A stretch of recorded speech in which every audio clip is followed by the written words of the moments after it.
annually. Yes, $1.16 million annually.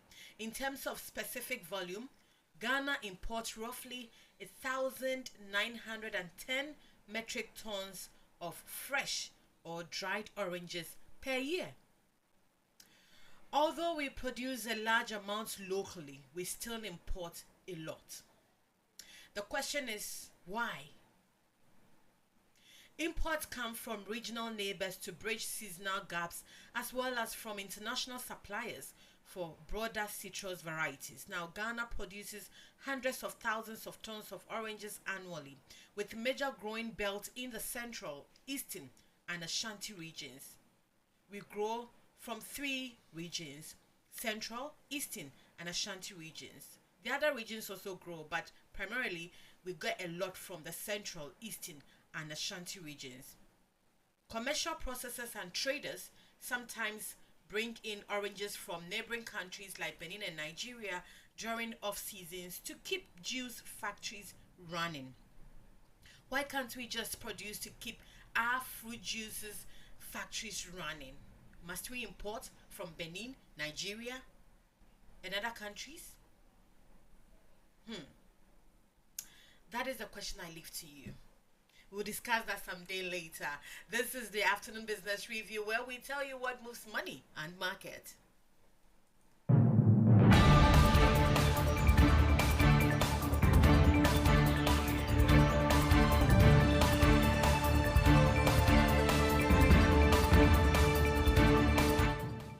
Let's find out how the commodities, major commodities like crude oil, gold, and cocoa are doing on the global market. Now, crude oil has gone up by $9 from yesterday and is selling at $89, up from the $80 it was sold yesterday. So yesterday, when I came, I said it was being sold per barrel at $80, and this morning it is going at $89. It might even go up before the close of day today.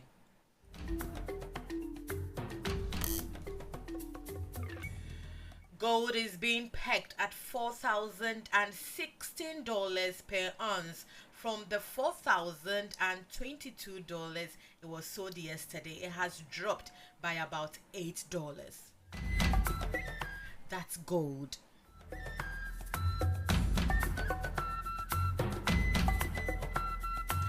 And for cocoa, it is priced at $5,336 from the $5,172 it was sold yesterday, which means that cocoa price has increased on the global market, slightly up by about $64 from how much it was sold yesterday. Yesterday, it was $5,172 per ton. Today, it is $5,336 per ton.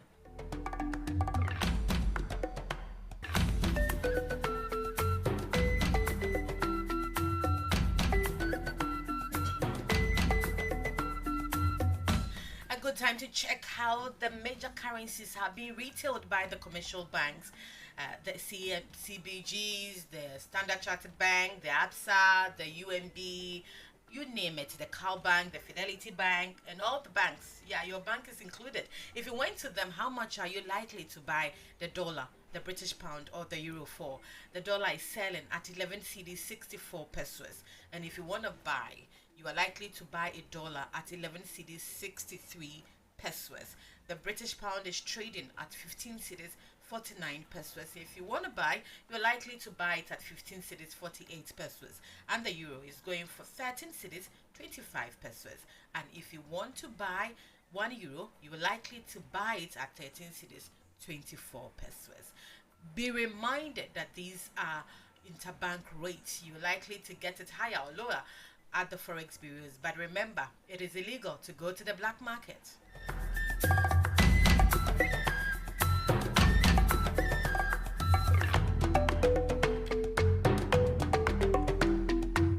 It is totally illegal to go to the black market. Don't go to the counter to change or exchange your money.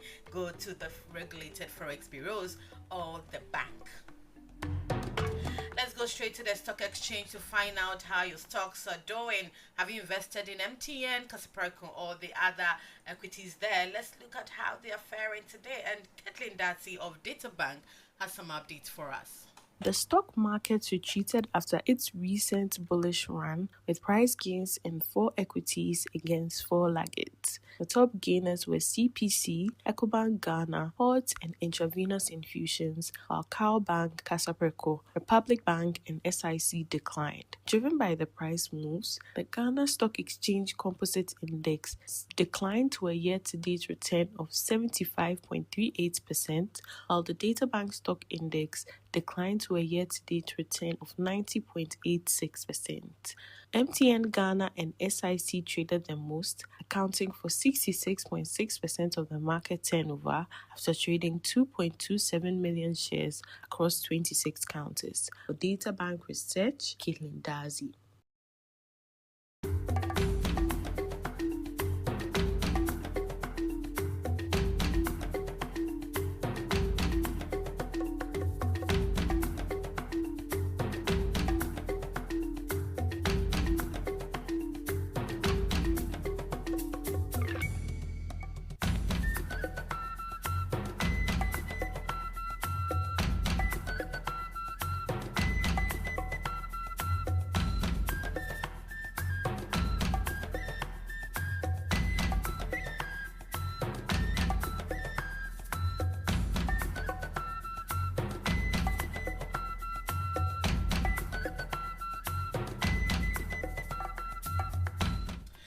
You are on the afternoon business review where we tell you what moves your money and markets.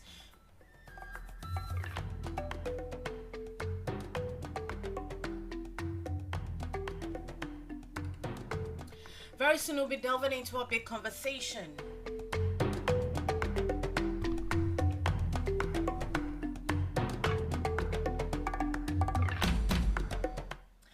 And the conversation actually started yesterday. So, importers and exporters are not happy.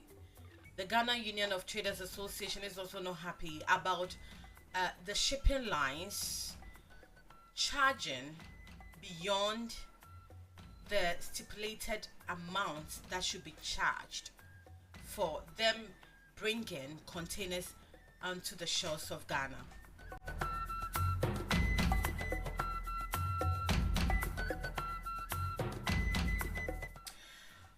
They contend that a court ruled that they cannot charge above 720 cedis per container.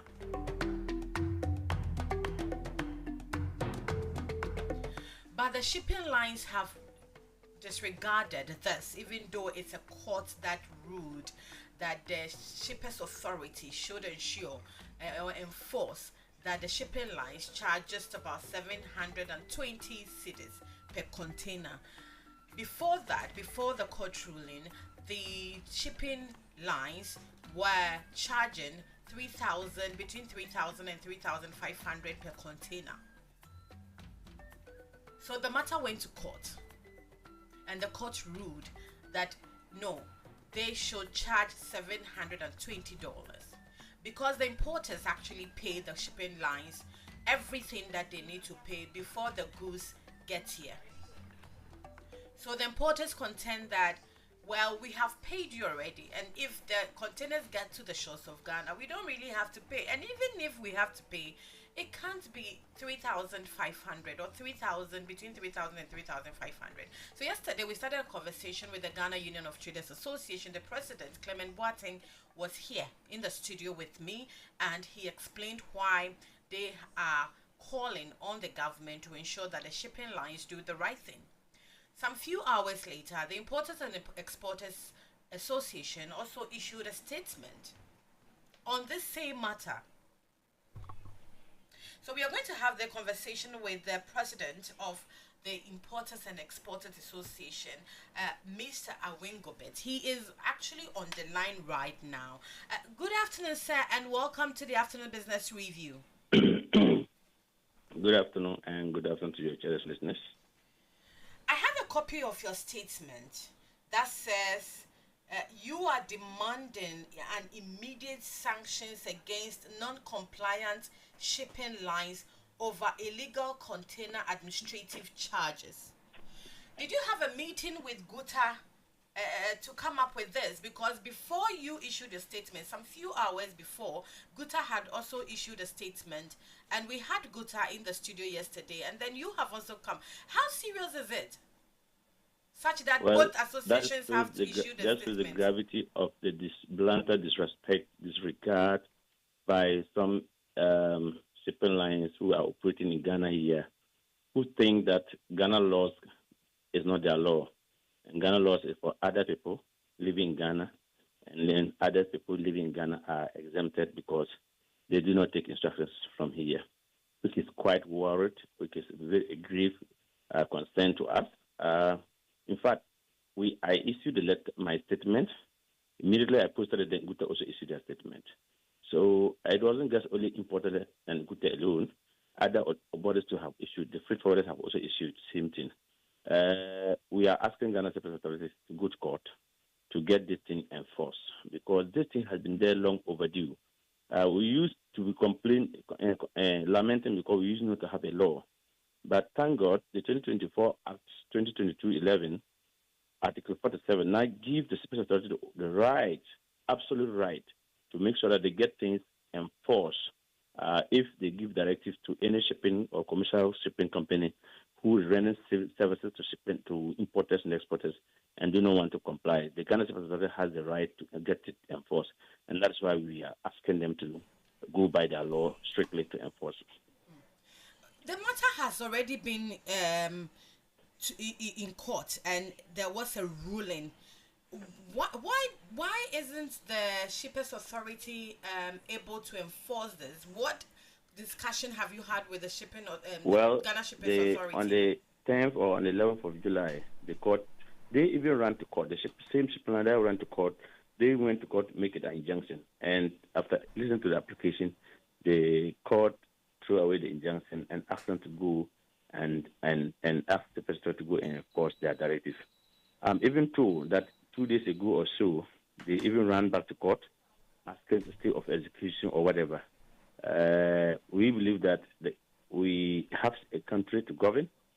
Shipping lines, if a vessel get to Ghana port and commit a crime, we should wait till we go and bring the country in which is coming laws to manage it or to deal with it. If they get here and there's commercial dispute, we should wait till we go back to the country in which it's coming from. I don't think so. That's why we also have the Ghana Maritime Authority acting here on behalf of the IMO. If there's anything, International Maritime Organization would have come to say what Ghana is doing wrong. But we are doing within law. They go to other countries, they respect the laws. They get to Ghana, they don't want to respect our laws. And for us, as I said, I was one of the people who advocated that Ghana Shipping Authority Act should be amended. And thankfully, in 2024, it was amended. And not just amended, it was given a new act, a new mandate to manage, to regulate properly. And we expect the Ghana Shipping Authority to get this thing enforced. And we want to appeal to our court system that this is Ghana, this is our law. And the court should be the gatekeepers of our laws. The police, the security operative. In fact, this morning I was telling my colleagues from the port that my disappointment is not for Ghana Shipping Authority. My disappointment is on the BNI and other security agencies who are operating in the port that knows that there was a judgment by a court of competent jurisdiction, High Court, and implementation. Shipping Authority issued a statement asking shipping line not to charge above what the court endorses, and they still continue charging what they are charging. We expect them to do an arrest and report to Ghana Shipping Authority. We pick a general manager from a shipping line for flaunting our laws. And the lawlessness of the shipping lines is too much, and we cannot condone it. And that is why we, at Importing Export Association, are supporting the Ghana Shipping Authority at this point in time. Mr. Awangubit, help my listeners to understand what this cap is for. And I'm asking, I want you to help our listeners to understand what this 720 cities cap is for.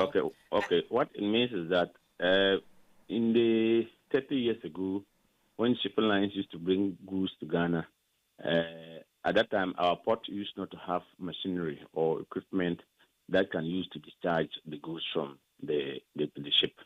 So when they were asked by port authorities that when the ship is coming, they should put a crane into it, and so they can use the helper to discharge. And during those days, the port authorities say, okay, you cannot do job for us for free, so charge something. And so it was out of that bond that introduction charge was introduced. Fast forward, the port has the port has developed and transformed. Port operators are now investing into their own equipment and machinery. Just like if you go to MPS, the new port, the one that we call Terminal 3, you see long cranes at the port. It's called rubber gantry crane that are used to discharge cargo anytime a ship comes to our port. And so it's no longer shipping line using their own machinery to handle or to discharge goods for us. And so that they cannot continue charging that money. And that money that they are charging is when an importer gives his goods to the port, to the ship, to bring them maybe from China, maybe from US, UK, wherever your goods is coming from. You pay a freight. What it means that when they get to the port, the contract is CY to CY. You must take the container, assuming the container is frozen chicken. If the ship bed at MPS terminal, what it means that the container must get to Golden Jubilee yard. That was where. So we pick the container from Europe, port of origin, from CY means container yard. It must get to container yard. That's how I paid my freight. So discharging the container at MPS, transporting it from MPS to Golden Jubilee at where the river yard is what I paid for. So that transportation, that handling, that lift off, taking discharging the container from the vessel, starting it at MPS, taking the machine would come and lift it, put it on the truck would drive it to Golden Jubilee, river yard, and they will drop the container for you, the importer, to come and pick it. Those handlings is what we call local handling charges. Those machinery are being borne by the port authority, not the shipping lines. And so no shipping line can continue charging those money. And that money they were charging, not 1,000, they were charging 7,000, 10,000 per container. If one is having 100 containers, you have paid your freight. You are saying that my container is in Abunuwawu. If they get it at MPS, they must go to Golden Jubilee terminal itself. It is a step pass. When they get it MPS, it must go to the container must end up at Golden Jubilee. It is dangerous cargo. It must go to TBT, the Mabon Container Terminal. That is where it's supposed to go. I have paid for that from Europe to that place. Then you come, and then I'm coming to clear the cargo. Then you tell me I have to pay what we call local handling charges for no job done, and it's not less than 10,000, 4,000, 5,000. And if you are not lucky and you have 100 containers on one document, it's not that they're taking 10,000 for face value. They will take 10,000 times the number of containers. This is free money they were taking, and that is why we complain, and we refer that if the same carriers bring containers to Nigeria, Ivory Coast, Togo, are they charging that way? Some of them were charging as far as $163 in Ghana here, and you can imagine. So when we read the issue, we were all met, we discussed, and they said, okay, we can't just say we should scrap it off completely, but take 720 Ghana cities, and they say, boy, they will never. They still want to take 10,000, 7,000. They still want, if you have 5 containers on one document, they will take 5,000 times 5. That's what they want. Apart from that, nobody can tell them anything. And they went to court. And court said, yes, what Ghana Civil Authority is saying is true. Should go back and take the 720 and not. But since they came back, they continue taking, some of them taking 7,000, 10,000, 12,000, and whatever of you. And that's why we think that enough is enough. So what you're saying is that they are taking that money for no work done. For no work done. For it's nothing. Not like free. They know. The ship wouldn't know that if the ship get to Ghana port and the port is occupied, you see that sometimes you drive on Committee 3, you see the ship sitting in the water, in the sea, at sea. What it means that they are waiting till when there's space, they will call to come. The number of days they will stay there. The Ghana Maritime Authority is providing security. That is why you see our navies patrolling with vessels to make sure that the ships staying within our water area is safe. No piracy, no robbery. Then when it come in, the number of days that it occupy a space to be discharged, you call a port dues. They have to pay port ratio dues to Ghana Port and Authority. Then the machines that they are using to discharge, it's no more their machines. We call it stiff drawing or shore handling. All those things is done. They're supposed to pay for it. They're supposed to pay. It is part of the freight we pay. So when we pay freight and the container get there, and those handling, or if the port is taking the container from MPS to Golden Jubilee and other things, it is they know that they've already taken those monies in the freight. That's why we pay freight. Yet they still want to take this money from us, and that is a free money to them. No work done. So when you want to talk to them now, they will tell you the cost per handling the container. They will tell you if they come to Thermoport and they have to stay for to trade water for days, they are paying. When they come to bed, they are paying. They are paying still during. Yes, they are paying because it is already been paid. It's already paid in the freight. It's in the freight that the importer pay. And so let nobody come to use English to try to convince Ghanaians. No, it is paid. Anybody who do shipping, if you ship a car, if you ship whatever you ship and you give to the shipping lines, you pay for all those because they know that when they get to the port, the ship owner that is sending the ship to Ghana knows that when they get to port and the port is occupied, you have to stay for some days.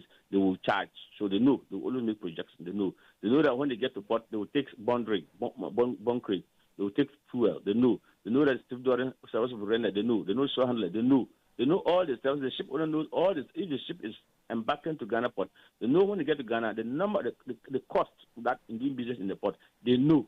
And so it is built else in the freight that we pay.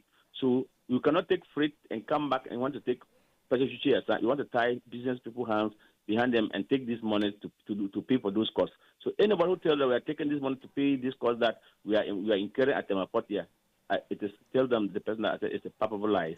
It is inbuilt in the freight that they charge us.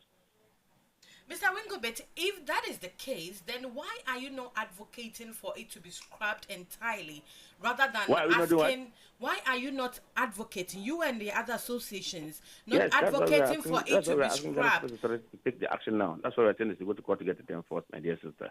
The enforcement. That's what we are doing. Thank you very much. I have to leave to talk to other people. Right. Thank you very much. And that was Awingobit, Samson Awingobit. He is the executive director for the Importers and Exporters Association. Unfortunately, he has to rush to another meeting. We apologize for how abruptly he had to leave. We are very sorry. I'm sure we'll bring him back some other time. But the question I was asking is, if the shipping lines are charging this amount, between 3,000 and 4,000, as he mentioned, and a court has ruled that, listen, this money you are charging is not for anything, because the port as we have it now has the capacity to offload. And Awingobit gave us a background, or a history. He said earlier our ports didn't have the capacity to offload. Now we have that installed, so we do it as the country does it, the state does it. So the shipping lines do not have to do their own offloading. When they were doing that, that was when they were charging importers that amount or some amount then for their containers. Now the state does it. Our ports have what it takes to offload the containers or bring out the containers. So the shipping lines do not have any reason to charge that amount.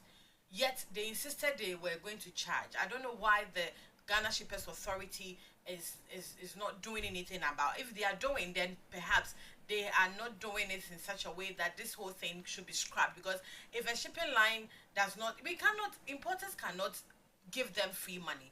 And this will be translated, or it will impact, the cost of the items they are bringing. And consumers like you and I will now be charged higher for products because they have to pay 4,000. They will spread it on the goods that they have brought for us to pay, because it's a charge. It's an additional charge, on their imports. So he is saying that, well, even if you want to charge, and the court says, okay, take 720. You the shipping lines, you say you would take 720. You want to charge that same amount, and they have gone to court again. He disclosed to us that yesterday or so, the shipping lines went to court again. They are not happy with the court ruling on the cap, the 720 cedis cap. They want to go higher. So we would be monitoring this to see how it pans out, but we are trying to get the Ghana Shippers Authority to answer some questions as well. Why are they not enforcing the cap, or even attempt to scrap it entirely? Because importers pay for the containers, they pay everything. There are so many charges that they pay, levies and taxes and all of that they have to pay, and if they have to add this one too, it's fair that they're advocating for the shipping lines to be sanctioned. They have to do the right thing, go according to the cap, and stop asking for more, for no work done whatsoever. This has been the Afternoon Business Review. My name is Oye Ankrah. Many thanks for joining us. We'll come your way again tomorrow. We are trying to see if we'll get the freight forwarders, but most importantly, the Ghana Shippers Authority, because they are the regulators and they have to ensure that the right thing is done. We'll come your way again tomorrow. Thank you for letting us discuss business over lunch this afternoon. We'll come your way again tomorrow. Have a good afternoon. This is Class 91.3.